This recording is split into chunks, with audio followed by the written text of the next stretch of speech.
श्री कृष्णा दोस्तों। आज इस वीडियो में हम नीलम पे डिस्कशन करेंगे कि नीलम किसे पहनना चाहिए, नीलम को कैसे धारण करना चाहिए और नीलम को पहनते वक्त आपको क्या क्या सावधानी, क्या क्या चीज़ें ध्यान देना ज़रूरी है।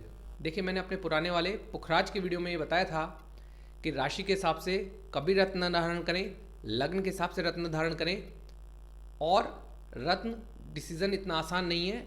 यहाँ भी मैं आपको जो नीलम के बारे में जानकारी दूंगा वो 70 to 80% अप्लाई होगी, लेकिन फिर भी अपना चार्ट ज़रूर दिखवाएं और उसके बाद ही कोई स्टोन पहने।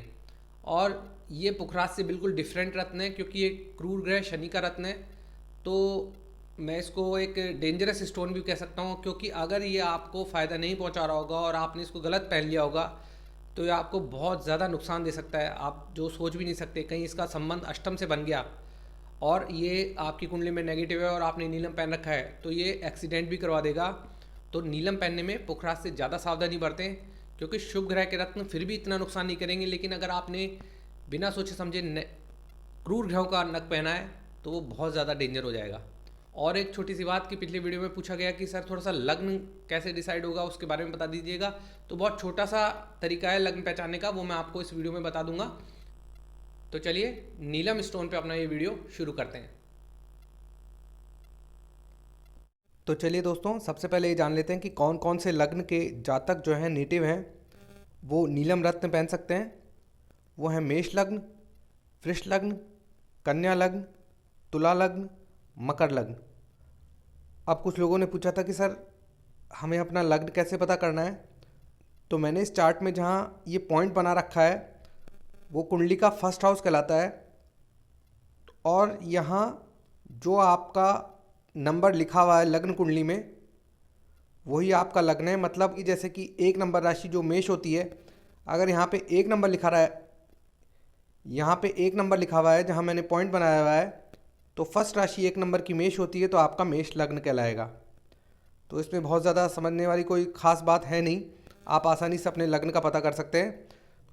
तो मेष लग्न, वृष लग्न, कन्या लग्न, तुला लग्न और मकर लग्न के जातकों को शनि का नीलम धारण करवाया जा सकता है। अब मेष और कन्या में कुछ लोगों को डाउट होगा, क्योंकि वैदिक ज्योतिष में मेष लग्न में और कन्या लग्न में इसको कारक नहीं बताया गया है, क्योंकि मेष लग्न में ये लग्नेश मंगल का शत्रु है, तो उस हिसाब से मेष लग्न में इसको अकारक मानते हैं।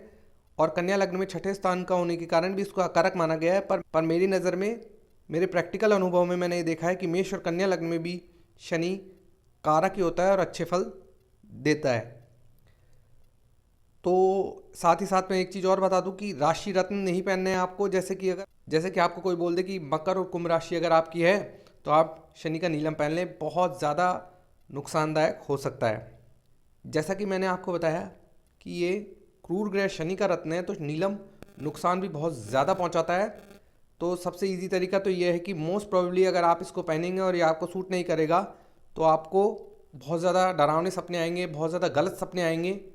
साथ ही साथ आपकी घर में लड़ाई होगी, कलेश होगा, आप बेवजह किसी से लड़ेंगे, तो समझ जाइए कि नीलम आपको सूट नहीं कर रहा है, तो आप उतार सकते हैं।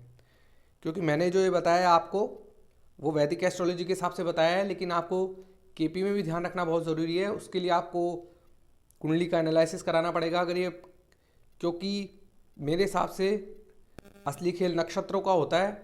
अगर आप नक्षत्र पे नज़र नहीं डाल रहे हैं तो आप कुंडली में कुछ नहीं देख रहे हैं। लेकिन यहाँ मैं सिर्फ वैदिक एस्ट्रोलॉजी के हिसाब से जा रहा हूँ, जो कि राशियों के हिसाब से चलती है। फिर भी आप 70 से 80% मेरे इस बताए हुए नियम के अनुसार आप शनि का नीलम पहन सकते हैं। अब जहाँ मैंने जिन जिन भावों में शनि का प्लेसमेंट की है, यानी 4th, 8th और 12th हाउस में अगर शनि हो तो आप नीलम नहीं पहने, चाहे आपका कोई भी लगन क्यों ना हो। साथ ही साथ एक छोटी सी बात मैं ज़रूर बताने चाहूँगा कि लोग नीलम 10-10, 15-15 साल तक पहने रहते हैं, तो ये भी गलत है। कोई भी रत्न हो वो 3 से 4 साल में आपको चेंज कर देना चाहिए, और अगर उसका सब्स्टिट्यूट हो, उपरत्न हो, तो वो ज़्यादा से ज़्यादा आपको साल भर पहनना है। अच्छा, अब इसको कैसे धारण करना है, कब धारण करना है, तो शनिवार को धारण कीजिए, रात्रि के समय और संध्या के समय बेस्ट रहेगा। शुक्ल पक्ष हो, चंद्रमा गोचर में कमज़ोर नहीं होना चाहिए। एक बहुत ज़्यादा क्वेरी पूछी जाती है कि सर कितने रत्ती का धारण करें।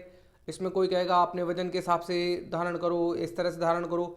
सिंपल सा फंडा है भैया, 3 से नीचे रत्ती कर रहे हो तो बहुत ज़्यादा कम छोटा हो जाएगा, और 6 से ज़्यादा बहुत 6 से ऊपर ज़्यादा बड़ा हो जाएगा। तो 3 से 6 के रत्ती के बीच में आप कोई भी नग धारण कर सकते हैं।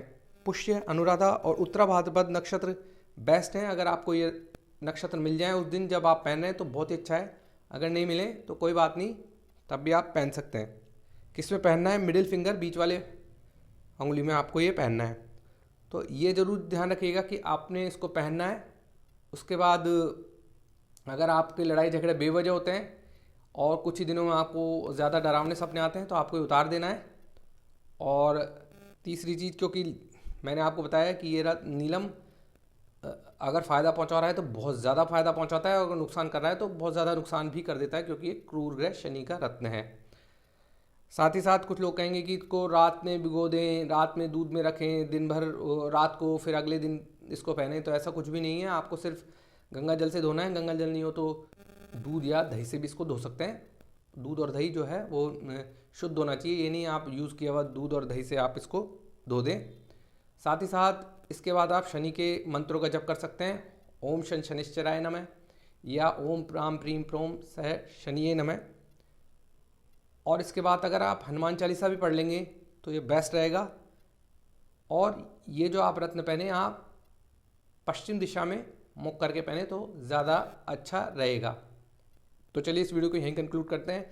नेक्स्ट वीडियो में किसी और टॉपिक पर डिस्कशन करेंगे। Thanks for watching this video. धन्यवाद।